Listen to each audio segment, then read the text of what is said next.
আসসালামু আলাইকুম রহমতুল্লাহি বারাকাতুহু। তোমাদের প্রিয় উপন্যাস সঙ্গীন প্রেরণায় শক্তি সহায় রাফা পর্ব 32। বৃষ্টির মাথায় নিয়েই অনেকটা তাড়াহুড়ো করে বাসায় ফিরেছে ওর দু বোন।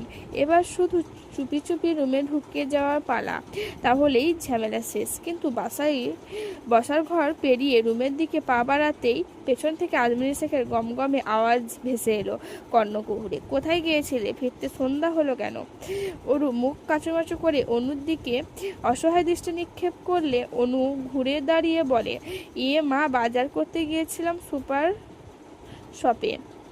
তোমাকে না বলে গেলাম অনেক কিছু কেনার আছে? মিথ্যা কেন বলছো? বাজার তো সে কখন নিয়ে এসেছে রাজ।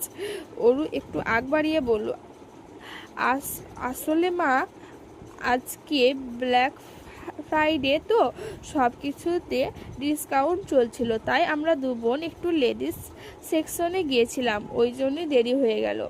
আজমির শেখ ভুরু কুঁচকে বলল, এত দেরি করে ফিরলে তা কিছু কেননি কেন?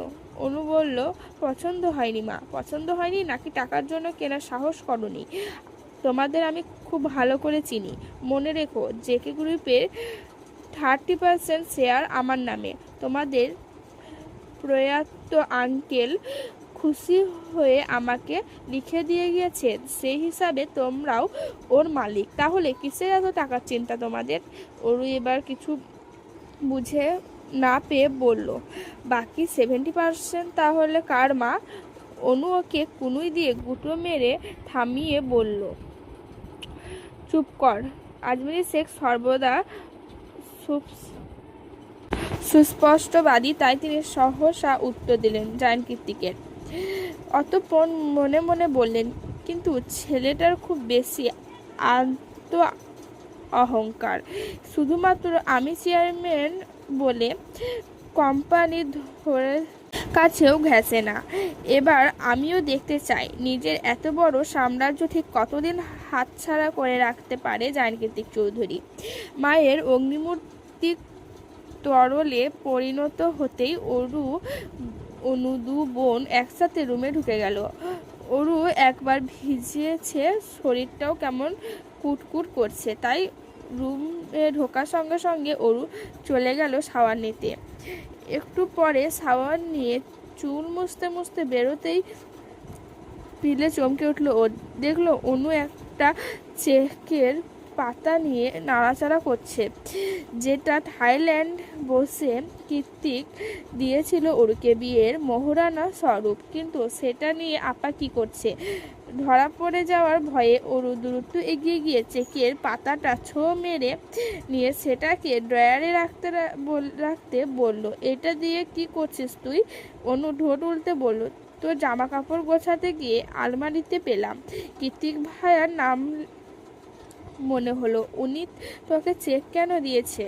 ওরু জিভ দিয়ে ঠোঁট ভিজিয়ে বলল, আরে ভার্সিটির সেমিস্টার ফি দিয়েছিলেন, কিন্তু আমি বোকার মতো সেটা ঘরে তুলে রেখেছি, জমা দিতে ভুলে গিয়েছি।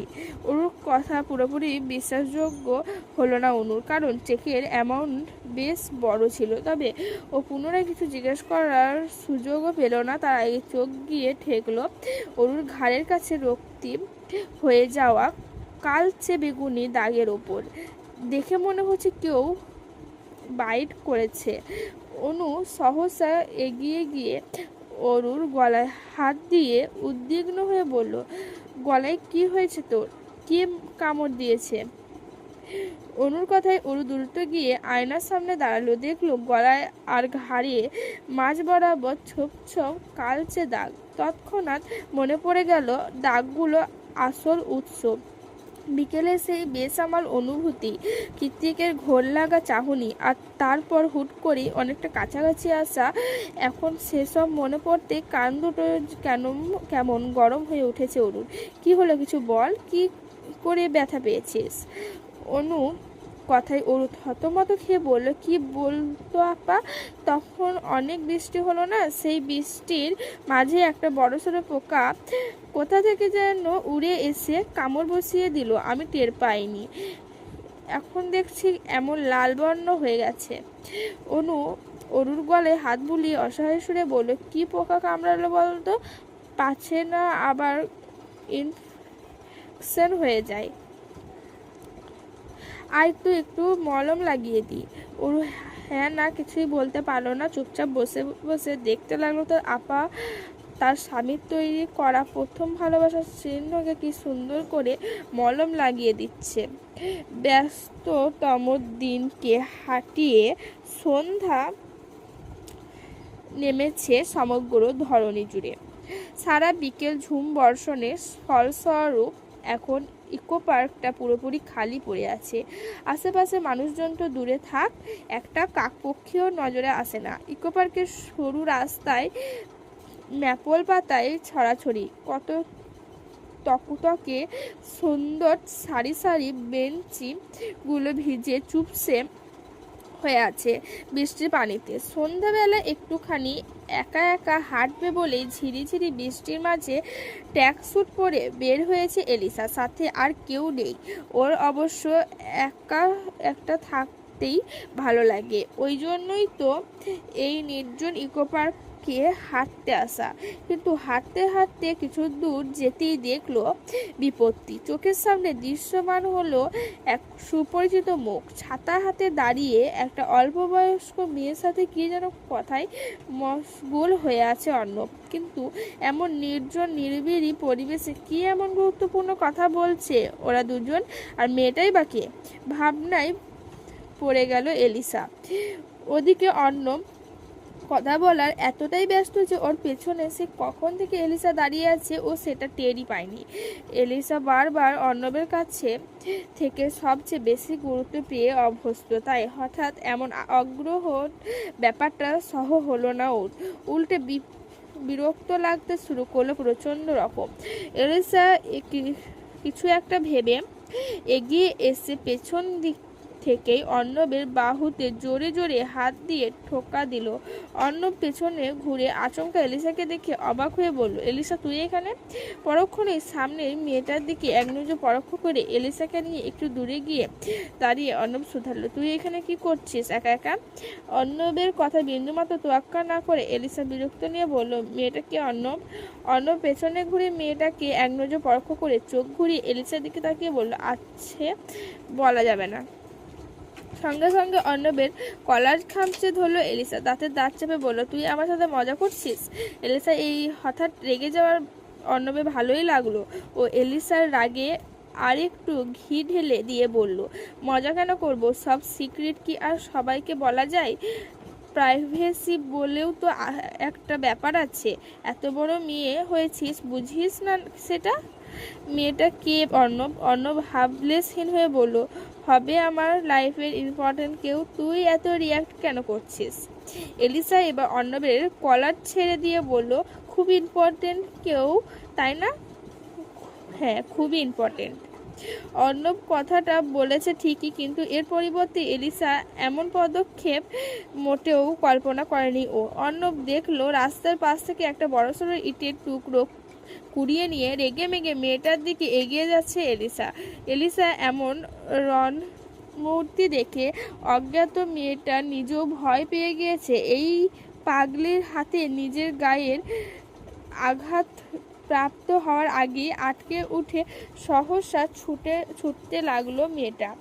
এলিসাও দমে যাওয়ার পাত্রী নেয়, ও নিজেও সমান তালে ছুটতে লাগলো মেয়েটার পিছু পিছু। এদিকে সকল ঝামেলার উৎস বেচারা অর্ণব কিছু বুঝিয়ে ওঠার আগেই এলিসা মেয়েটাকে তাড়া করে করে হাঁপানি রোগী বানিয়ে ছেড়েছে। এবার অর্ণব আর দাঁড়িয়ে থাকলো না, ছুটে গিয়ে দু হাতে চেপে ধরলো এলিসার বাঁকানো কোমর। এলিসা ঝাঁঝিয়ে উঠে বলল, ছাড় আমাকে, তুই ইম্পর্টেন্ট মানুষ হওয়া দেখাচ্ছি ওকে আমি। বজ্জাত মেয়ে, অন্যের জিনিসে নজর দেয়। অর্ণব ওকে আটকে রাখতে না চেয়ে চিল্লিয়ে বলে উঠল, বিশ্বাস করে এলিসা জান আমার, ও কোনো ইম্পর্টেন্ট মানুষ না, ও আমার ক্লায়েন্ট। তুই থাম একটু, আমি খুলে বলছি। অর্ণবের কথায় এলিসা একটু শান্ত হলে অর্ণব ওর হাতের ইটের টুকরোটা ছুঁড়ে ফেলে দিয়ে হাঁপাতে হাঁপাতে বলল, আমাদেরই ভার্সিটিতে পড়ে মেয়েটা, কৃত্তিকের স্টুডেন্ট। গত কয়েকদিন যাবৎ ওর ছোট বোন হঠাৎ করে মিসিং, তাই কৃত্তিক ওকে আমার এজেন্সি কার্ড দিয়ে আমার সাথে দেখা করতে বলেছে। একমাত্র বোনকে খুঁজে না পেয়ে মেয়েটা অবস্থা দুর্বিষহ তখন থেকে সেটা নিয়ে আলাপ করছিলাম আমরা। এলিসা এবার দ্বিগুণ ঝাঁজ নিয়ে বলল, তাহলে আমাকে মিথ্যা কেন বললি? কি সুখ পাস তোরা আমাকে মিথ্যা বলে? অর্ণব চোখ ছোট ছোট করে বলল, তুই কেন এত জেলাস? আর একটু আগে আমার জিনিস করে চেঁচিয়ে কি যেন বললি, আমি কিন্তু শুনেছি। এলিসা ঘাড় ঘুরিয়ে অন্যদিকে চেয়ে যেতে যেতে বলল, তোর সাথে আর কথা নেই, অযথা কষ্ট দিস আমাকে। এলিসা হনহনিয়ে হাঁটছে, চোখ দুটো না চাইতো বেইমানি করছে ওর সাথে। বারবার জল ভিজে ঝাপসা হয়ে আসছে সামনের সব দৃশ্যপট, গলার মধ্যে ডলা পাকিয়ে আসছে এক না পাওয়া কষ্ট। অথচ আজ অর্ণব ওকে বোকা বানালো, ওর ইমোশন নিয়ে খেললো। তবে বেশিক্ষণ হেঁটে এগিয়ে যেতে পারলো না এলিসা, তার আগেই ওকে পেছন থেকে জাপটে ধরলো অর্ণব। পনিটেল করা চুলের মাঝে হাজারটা চুমু খেতে খেতে বলল, আই এম সরি, আর কখনো এমন হবে না। আই এম সরি, সত্য সরি। তুই যে আমার জন্য কিছু ফিল করিস সেটা আমার অজানাই ছিল, বুঝতে পারিনি। এলিসা এবার ঘুরে সাপাটে চর বসিয়ে দিল অর্ণবের গালে। অতঃপর কাঁদতে কাঁদতে মুখ খুলে বলল, কেন বুঝিসনি? তোকে আমি গ্রহণ করিনি ঠিকই, কিন্তু দূরেও তো ঠেলে দিইনি কখনো। তোর এত এত পাগলামি বাচ্চামি সব কিছু সহ করে এসেছি। তোর কি মনে হয় সেটা কেবলই তোর কথা ভেবে সিম্প্যাথি দেখিয়েছি? আমি এতটা ভালো মেয়ে নয় অর্ণব। তোর করা প্রত্যেকটা পাগলামিতে আমি সুখ পাই, আনন্দে পুলকিত হয়। তাই তো কখনো তোকে বারণ করি না। কেন বুঝতে পারলি না বল? তুই না ডিটেকটিভ হ্যাকার, তাহলে এটুকু তোর মাথায় ঢুকলো না কেন? এলিসা এক নাগারে করা অভিযোগের বহরে হুট করেই ইতি ঘটল অর্ণব। ওর নরম অধর যুগলকে নিজের দখলে নিয়ে। এর আগে কি অর্ণব এলিসাকে চুমু খায়নি? খেয়েছে তো, জবরদস্তি করে বহুবার, কিন্তু আজ একটু বেশি আবেগ নিয়ে স্পর্শ করেছে অর্ণব, যে স্পর্শে শুধু আন্তরিকতা আর ভালোবাসার ছড়াছড়ি। অর্ণব কাতর স্পর্শে এতক্ষণে এলিসাও কুপকাত। শেষমেশ অর্ণবের অসহনীয় ভালোবাসার কাছে হেরে গিয়ে ওর নিজেও ঠোঁট মিলালো অর্ণবের সাথে। তালে তাল মিলিয়ে মত্ত হলো এক নিদারুণ ঠোঁটের খেলায়। ক্লাস আর প্রজেকশন আছে বলে আজ সকাল সকাল ভার্সিটিতে এসেছিল অরু, কিন্তু সকাল সকাল এসেই যে গায়ের ওপর এমন শক্ত চপেটাঘাত হামলে পড়বে সেটা বোধ হয় আশা করেনি ও। এই মুহূর্তে চর খাওয়া গালে হাত দিয়ে টলটলে চোখে তাকিয়ে নাক টানছে অরু। মনে মনে ভাবছে, এটা স্বামী না গিরগিটি, ক্ষণে ক্ষণে রূপ বদলায়। কালই তো কত আদর দেখালো, আর এখন চর মারল। অরু কাঁদো কাঁদো বিভৎস মুখের দিকে অগ্নিদৃষ্টি তাকিয়ে আছে কীর্তিক। রাগের তোপে তীক্ষ্ণ চোয়ালটা আরো শক্ত লাগছে ওর। জিদের তোপে ইচ্ছে তো করছে ওর আরেকটা গালে সপাটে চর মেরে দিতে, তাহলে আবার বেশি ব্যথা পাবে। তাই নিজেকে সংবরণ করে হাতটা দুটো মুঠিবদ্ধ করে রেখেছে কীর্তিক। তবে দু চোখে অগ্নিশিখার দ্বারাই আপাতত ভস্ম করে দিচ্ছে অরুর চিত্তকে। দোষটা অবশ্য অরুরই। অযথা বাঘের কানে সুরসুরে দিলে বাঘ কি বসে থাকবে?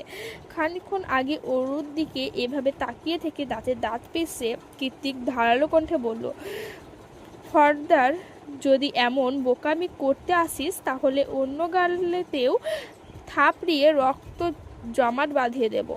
কথা শেষ করে হনহনিয়ে ক্লাসরুমে ঢুকে যায় কীর্তিক। ওদিকে কীর্তিকের কথায় কলিজার পানি শুকিয়ে গিয়েছে অরুণ। মনে মনে ভাবছে, আমি আসলেই ওনার বউ তো? কবুল তো বলেছিলেন, রেজিস্ট্রি পেপারে সাইনও করেছিলেন, তাহলে কিভাবে ভরা ক্যাম্পাসে আমার গায়ে হাত তুলেন উনি? ওর ভাবনা ছেদ ঘটিয়ে সাইনি এগিয়ে এসে মুখ কাচুমুচু করে বলে, তুমি ঠিক আছো অরু? অরু নাক টেনে বলল, সব তোমার জন্য। আমি বলেছিলাম উনি এত সহজ নয়, ওনাকে এসব লেটার ফেটার দিতে গেলে উনি রেগে যাবে। সাইনি মাথা নত করে অসহায় সুরে বলল, আই এম সরি অরি, তুমি তো ওনার বোন হও, তাই তোমার হাত দিয়ে পাঠাতে চেয়েছিলাম, কিন্তু আমি স্বপ্নেও ভাবিনি উনি এতটা রেগে যাবেন যে রেগে মেরে গিয়ে তোমাকে চড় মেরে বসবেন। অরু আর সাইনির সাথে কথা বাড়ালো না। এই মুহূর্তে সাইনের দিকে তাকাতেও ইচ্ছা করছে না ওর। আগতেই চুপচাপ ক্লাসে ঢুকে গেল অরু।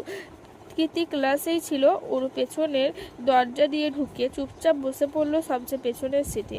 মন দিয়ে কিছুতেই ছাড়তে পারছে না। একটু আগে ঘটে যাওয়া অনাকাঙ্ক্ষিত ঘটনাকে নিজের লজ্জিত হয়ে পড়েছে ও এখন। বরংবার মনে হচ্ছে কেন যে করতে গেলাম এমন পাকামি। দোষ অবশ্য সাইনিরও কম নয়।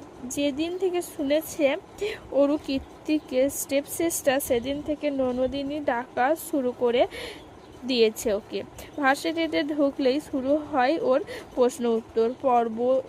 জেকে স্যার কোথায় যায়, কি খায়, কি করে, সব কিছু পাই টু পাই খোঁজ নিয়ে তবেই ক্ষান্ত হয় সাইনি। বলতে না চাইলে অরুর সাথে কেমন পরপর আচরণ করেছে। অপায়ন্ত না পেয়ে একমাত্র বাঙালি বান্ধবীর মন রক্ষার জন্য অরুও সব কিছু ছাপ স্পষ্ট জবাব দেয়।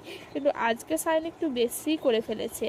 অরুর হাতে রঙিন খামের মোড়কে বাঁধা চিঠি ধরিয়ে দিয়ে বলেছে কীর্তিকে দিয়ে আসতে। বলেছে একবারে ঠেলে কীর্তিকে সামনে পাঠিয়ে দিয়েছে। গতকাল কীর্তিকের নরম সরম রূপ দেখে অরু ভেবেছিল একটা চিঠিই তো, কি আর বলবে কীর্তিক, দিলেই তো কাহিনী খতম। ওদিকে বান্ধবীর মন রক্ষারও বয়ে যাবে।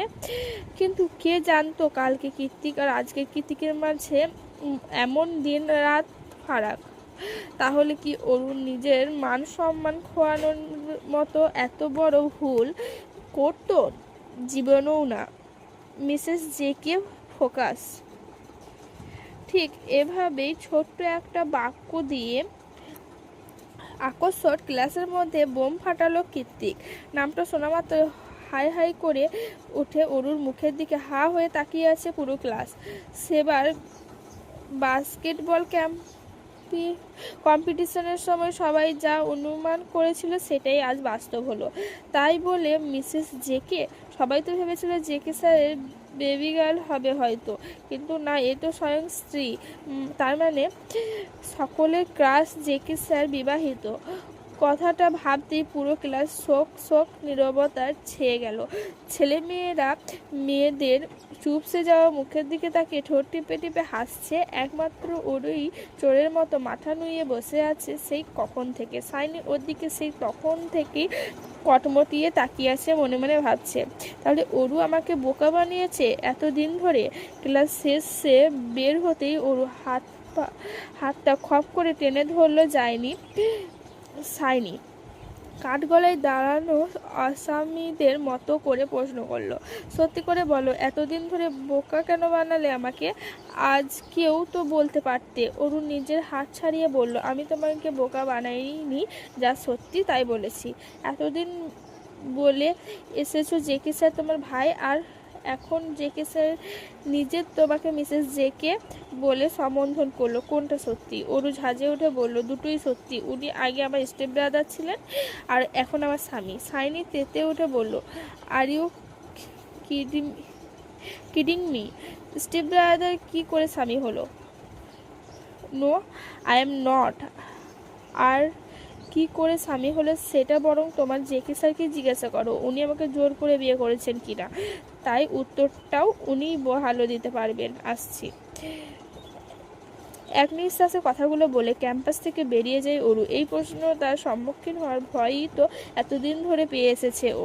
স্টেপ ব্রাদার কী করে স্বামী হয়? অথচ কীর্তিক একটা বার ওর কথা চিন্তা না করেই টেনে হিঁচড়ে জোরদবস্তি করে কবুল বলিয়ে নিল।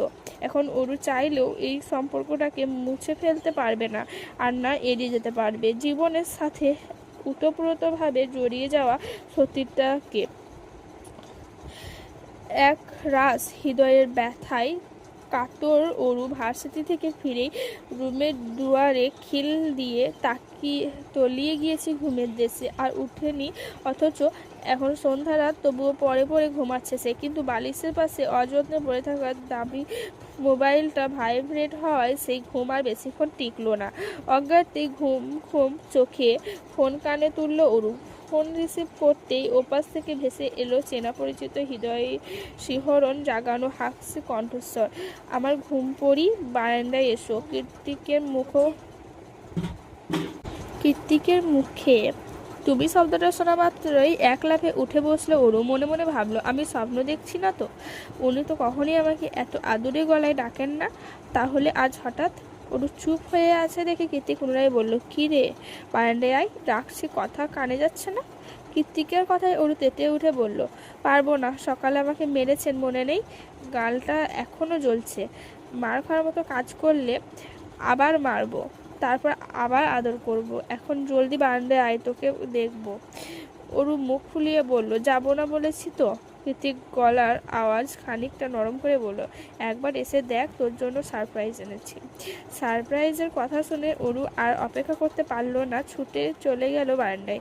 দেখলো আজ বাইক নয়, কালো মার্সিডিজ ডিকিতে হেলান দিয়ে দাঁড়িয়ে আছে কৃত্তিক। ওর কোলের মাঝে ঘাপটি মেরে বসে আছে ছোট্ট ডোরা। ডোরাকে দেখা মাত্রই অরু মুখ আপনা আপনি হা হয়ে গেল। দুহাত চলে গেল মুখের উপর, শুকনো মুখটা মুহূর্তে প্রসারিত হয়ে গেল খুশিতে। তারপর উচ্ছ্বাসিত কণ্ঠে অরু বলল, ডোরা, আসছি, আপনি দাঁড়ান, আমি এক্ষুনি আসছি। কয়েক মিনিটের মাথায় 3তলার সিঁড়ি ভেঙে নিচে নেমে এলো অরু। ওর পরনে কৃত্তিকে কিনে দেওয়া পাজামা সেট, চুলগুলো মেসিবান করে উপরে তুলে বাঁধা। যেখানে ঘুমিয়েছিল সেভাবেই নেমে এসেছে আজ। নিচে নেমে কাল বিলম্ব না করে অরু দৌড়ে গিয়ে কৃত্তিকের কোল থেকে ডোরাকে তুলে নিল নিজের কোলে। কৃত্তিক অবাক হয়ে বলল, আজ এত তাড়াতাড়ি বের হলি কি করে? অরু ডোরাকে আদর করতে করতে বলল, মা আর আপা বাসায় নেই, হসপিটালে গিয়েছে, ভিতরে ফিরতে রাত হবে। কৃত্তিক ডোরার থেকে নজর সরিয়ে, আগামীকাল আমরা পাহাড়ে যাব, সবাই মিলে এলিসাকে সারপ্রাইজ দেওয়ার প্ল্যান আছে, কাল সকাল সকাল বাসায় ম্যানেজ করে বের হবি। অরু কৃত্তিকের পানে সচকিত দৃষ্টি নিক্ষেপ করে বলল, মা জানলে মেরে ফেলবে, তাছাড়া আপনাদের মাঝে আমি গিয়ে কি করব? আমি বলেছি তাই যাবি? অরু অসহায় মুখে বলল, একদিন কি বলে ম্যানেজ করব? আমি পারবো না, আপনি বরং গিয়ে ঘুরে আসুন। কৃত্তিক একটা দীর্ঘশ্বাস ছেড়ে অরু হাতটা শক্ত করে চেপে ধরে কর্কশ আওয়াজে বলল, ওকে ফাইন, চল তাহলে। অরু কৃত্তিকে হাত টেনে ধরে ব্যতিগ্রস্ত হয়ে শুধালো, কি, কোথায় যাব? কৃত্তিক নিজের চোয়াল শক্ত করে বলল, যেহেতু তুই আমার বউ, সো তুই এখন থেকে আমার সাথেই থাকবি, দেখি কে আটকায়। অরু বড়সড় একটা শুষ্ক ঢোক গিলে কৃত্তিককে থামিয়ে দিয়ে বলল, শুনুন শুনুন না একটু, মা কেবল একটু সুস্থ হয়েছে, এই মুহূর্তে মা এত বড় শোক নিতে পারবে না। সব কিছু জানাজানি হয়ে গেলে কেলেঙ্কারি হয়ে যাবে। এমন করবেন না প্লিজ, আপনি যা বলবেন আমি তাই করব, তবুও এমন পাগলামি করবেন না, কথা দিন। কৃত্তিক পুনরায় গাড়ির ডিকিতে বসে বলল, ওকে ফাইন, কাঁদতে হবে না, জোর করব না তোকে, তবে কালকের কথা যাতে মাথায় থাকে। ওরু হ্যাঁ সূচক মাথা নাড়িয়ে কৃত্তিক কিছু একটা ভেবে অরুকে টেনে এনে নিজে উরুর উপরে বসিয়ে দিয়ে ওর কাঁধের চিবুক ঠেকিয়ে বলল, এখনো রেগে আছিস আমার উপর? অরু নাক ফুলিয়ে বলল, আমার রাগ দিয়ে কি আসে যায়, আপনি তো আমাকে সারাক্ষণই মারেন, আদর করি না বুঝি? অরু নিশ্চুপ। কৃত্তিকে অরুর গালে হাত দিয়ে স্পর্শ করে বুঝতে পারলো সেখানে এখনো 5 আঙুলের ছাপ পড়ে আছে। ও জায়গাটাকে হাত বুলাতে বুলাতে বলল, তোর শরীরে আমার করা দাগগুলো মারাত্মক লাগে। ওর সূক্ষ্ম ঢোক গিলে বলল, তাই বলে এভাবে ব্যথা দেবেন? কৃত্তিক তীর্যক হেসে বলল, ভবিষ্যতে আরও বেশি ব্যথা দেব, অভ্যেস করে নে। অরু বুঝতে পারলো কৃত্তিকের কথার ধারণ কেমন হুট করে পাল্টে গিয়েছে। স্পর্শে তার তীব্র কাতরতা, গলার আওয়াজে লেগে আছে একরাশ মাদকতা। নিজের মনে অযাচিত চিন্তাগুলোকে পেছনে হটিয়ে দিয়ে অরুর ডোরাকে শক্ত করে চেপে ধরে চুপচাপ হয়ে আছে।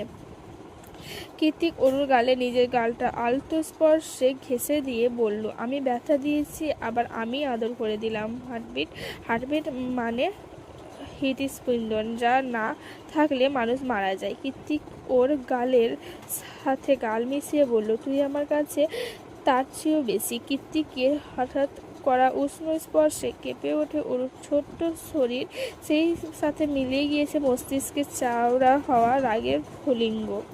পুরুষালী স্পর্শ পেয়ে ওর নিজেও খানিকটা কুঁকড়ে গেল। গলায় দীর্ঘশ্বাস আটকে রেখেই কম্পিত কণ্ঠে বলল, আপনাকে আমি বুঝতে পারি না কিছুতেই। নিজের বলিষ্ঠ দু হাতে ওর লতানো কোমরটাকে জড়িয়ে ধরে অরুর গলায় মুখ ডোবাতে কৃতিক বলল, পুরোপুরি আমার হয়ে যা, ঠিক বুঝতে পারবি। রৌদ্রোজ্জ্বল দিন, সূর্যের প্রখর তাপে ভালোই উত্তপ্ত ধরণী। আমেরিকার কনকনে শীতের মাঝে যেই ভালোবাসার কাহিনী সূত্রপাত হয়েছিল, সেই কারণে শীত এখনো অনেকটা অসহনীয় হয়ে উঠেছে। রাত আর ভোর ব্যতীত শীতের আজ খুব একটা অনুভব হয় না এখন আর। এছাড়া আবহাওয়া হুটহাট পরিবর্তন, আমেরিকা নিউনমিতির কাহিনী, এসবে খুব একটা গা ভাসালে চলে না। তবে আজ সত্যি ব্যতিক্রম চারিদিক। ভোরের মেঘভেজা বাতাস আর প্রকৃতির সুঘ্রাণে মোমো করছে নিষিদ্ধ সকাল। সেই সুন্দর সকালে হাইওয়ে রাস্তা ধরে সাঁই সাঁই করে এগোচ্ছে কৃতিকের ব্ল্যাক মার্সিডিজ। গাড়ির জানালার কাঁচ নামিয়ে টিনডেড জানলার চিবুক ঠেকিয়ে বসে নিষ্প্রভ চোখে বাইরে তাকিয়ে আছে অরু। ওর মনটা বিষণ্ণ, ব্যতিগ্রস্ত আর ভারী ক্লান্ত। হাইওয়ে রাস্তার দুধারে উঁচু নিচু অসংখ্য পাহাড়, আর তার মাঝে সারি সারি উইল মিলের বহর। প্রকৃতির নিদারুণ বাতাসে সবগুলো উইল মিল ঘুরছে আপন গতিতে। সেই তখন থেকে সেগুলো এক ধ্যানে পরখ করছে অরু। ও জানে না কৃতিক ওকে কোথায় নিয়ে যাচ্ছে, আর জানতে চায়ও না। কৃতিকই তো নিয়ে যাচ্ছে, অন্য কেউ তো না। আর মারুক আর কাটুক, বকুক, কিন্তু কখনো আসন্ন বিপদে হাত ছেড়ে দেবে না। হৃদয় মাঝে সদ্য জন্মানো ভালোবাসার প্রতি এতটুকু ভরসা আছে অরুর, কারণ বৈবাহিক সম্পর্ক কিন্তু নতুন হলেও চেনা জানা তো আর নতুন নয়। প্রথমবার কৃতিকের সাথে আমন্ত্রণে যাচ্ছে, অথচ অরুর বোধ মস্তিষ্ক জুড়ে অজানা আতঙ্করা ভর করে আছে। বারবার মনে হচ্ছে কিছু একটা ভুল হচ্ছে, কিন্তু একটা ঠিক নেই। একদিকে হৃদয়টা কৃতিকে যেন আনচান করে, তো অন্যদিকে মস্তিষ্কটা দুর্বিষ আর একটা তিমির ঢালা ভবিষ্যতের ভয়ে সর্বদা তটস্থ থাকে। এতটা অল্প বয়সে এই মন মস্তিষ্কে দোটানা মোটেই সহজ হয় না অরুর। কৃতিকের মতো মানুষ কি শেষমেশ 18 বয়সে সৎ বোনের প্রেমে আকৃষ্ট হলো, কিন্তু কেন? অরু নিজেও ভেবে পায় না উত্তর। অবশ্য ভাবতে চায়ও না, কারণ আজকাল তো ও নিজেও কৃতিকের ছাড়া কিছু ভাবতে পারে না। এখনও তো নিজের পাশে কৃতিক ছাড়া অন্য কোনো পুরুষের মুখ কল্পনা করলেও গায়ে কাটা দেয় অরুর। একটা সময় নিখিলের জন্য করা অযথা পাগলামিগুলো ভাবতে গেলে এখন শুধু হাসি পায়। নিখিলকে আজকাল জোকার বই কি আর কিছুই লাগে না অরুর চোখে, যার দরুন নিজের মনের উপর সন্দেহ জন্মেছে অরু। ও কি আদৌ নিখিল ভাইকে ভালোবেসেছিল? যদি ভালোই বাসবে, তাহলে কি করে এত তাড়াতাড়ি ভুলে গেল? ভালোবাসা কি ভোলা যায়? কৃতিককেও কি এভাবেই চাইলে ভুলে যেতে পারবে অরু? আচ্ছা, কৃতিক ওকে ভুলে যাওয়ার সুযোগ দেবে কি? মনে তো হয় না।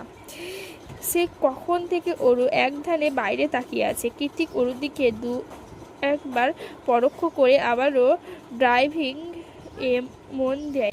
এভাবে মনমরা হয়ে কি ভাবছে এত বিয়েটা কে জানে। তবে সব কিছুই তো একটা সীমা আছে। অরু ভাবতে ভাবতে সেই সীমা অতিক্রম করে ফেলেছে। বহুক্ষণ আগেই কৃতিকের কাছে অরুর ব্যবহারটাকে এখন গা জ্বালানো আর বিরক্তকর লাগছে। অরু মলিন মুখটার দিকে তাকে স্থির চিত্ত যেমন ব্যথা করে উঠেছে ওর। কিন্তু কৃতিক খুব সহজে তো নরম হতে জানে না, আর না হৃদয়ের ব্যথাটা আহরণ প্রকাশ করে দিতে পারে। তাই ভালো লাগা মন্দ লাগা দুটোই একই মুখভঙ্গিমা পরিলক্ষিত হয় ওর মাঝে। অজান্তে হুটহাট মেজাজ হারিয়ে কাঠিন্যতা ছাড়িয়ে পড়ে শরীরের রন্ধ্রে রন্ধ্রে। আবার এই হলো, কখন থেকে মেজাজ চ্যাওড়া হয়ে গেল টের পায়নি কীর্তি। ওরুকে কোনো রকম ভালো মন্দ জিজ্ঞেস না করেই চোয়াল শক্ত করে স্পিডোমিটারের কাঁটায় 100-র ওপর তুলে ফেললো মুহূর্তে। এতক্ষণ ধরে চিবোতে থাকা চুইংগামটা তীক্ষ্ণ চোয়ালে এপাশ থেকে ওপাশ নিতে নিতে ভাবলেস নজরে সামনে তাকিয়েই এমন উদ্ভ্রান্তের মতো হুশ করে গাড়ি চালাচ্ছে সে, যেন আশেপাশে কোনো কিছু হয়নি, সব কিছু স্বাভাবিক। ওদিকে হঠাৎ করেই গাড়ির স্পিড দ্বিগুণ বেড়ে যাওয়ায় আচমকা আটকে ওঠে অরু। হুট করেই বাতাসের তীব্র ধাক্কা চোখে মুখে কাচের মতো এসে বিঁধল অরুর। সঙ্গে সঙ্গে জানলা থেকে মুখ সরিয়ে আতঙ্কিত দৃষ্টি নিক্ষেপ করলো কীর্তিকের পানে। কীর্তিক আগের মতোই চুইংগাম চিবুচ্ছে, চোখে তার বিশালাকৃতির রোদ চশমা, পরনে ব্ল্যাক ওভারসাইজ ডেমি হুডি। লম্বা ঘাট ছুঁই ছুঁই চুলগুলো এলোমেলো হয়ে কপালে পড়ে আছে। এই কীর্তিকে দেখতে ঠিক কতটা সুদর্শন লাগছে, ওর মুখে লেগে থাকা কপট হাসিটা তার চেয়েও ভয়ানক লাগছে। সে কখন থেকে অরু একধ্যানে তাকিয়ে আছে দেখে এবার নীরবতা ভেঙে কীর্তিক সামনে দৃষ্টিপাত করেই অরুকে প্রশ্ন করে, কি দেখছিস এত মন দিয়ে? ও নির্লিপ্ত কণ্ঠে জবাব দেয়, দেখছি আপনি কতটা হার্টলেস। কীর্তিক চোয়াল শক্ত করে জবাব দেয়, আমি হার্টলেস নয় অরু। কীর্তিকের কথায় অরু অভিমানে ভাটি পড়ল।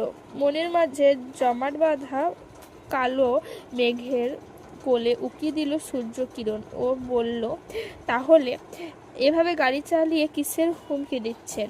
কীর্তিক গভীর কণ্ঠে বলল, ফোকাস অন মি। ওর সিটের ওপর 2 পা তুলে দিয়ে কীর্তিকের দিকে তাকিয়ে মলিন মুখে বলল, আপনাকে নিয়েই তো ভাবছিলাম, কবে হয়ে গেলেন এতটা আপন। আপনার জন্য কি সুন্দর বানিয়ে বানিয়ে হাজারটা মিথ্যা কথা বলে মা আর আপাকে বক্কা বানিয়ে বের হয়ে এলাম। আমি কি সত্যি পাল্টে গিয়েছি? অরু এরূপ প্রত্যুত্তরের সাথে সাথেই স্পিডোমিটারের গতি সহসাই ধীর হয়ে এলো। সানগ্লাসের আড়ালে আগ্নেয়গিরির লাভার মতো জ্বলন্ত চোখ দুটো মুহূর্তেই শান্ত রূপ ধারণ করলো কীর্তিকের। কীর্তিক চুপ হয়ে আছে দেখে অরু পুনরায় বলল, না, আপনাকে আমি হৃদয় থেকে মুছে দিতে পারছি না, আর না আপনাকে নিয়ে নতুন বৈবাহিক স্বপ্ন দেখতে পাচ্ছি। শুধু মনে হচ্ছে আপনি ছাড়া আজকাল আমি অচল। আপনাকে আমার প্রয়োজন, নয়তো বুকের ভেতরটা হামেস পুড়ে যায়। এ কেমন দহন! আমি কি প্রেমে পড়েছি আপনার?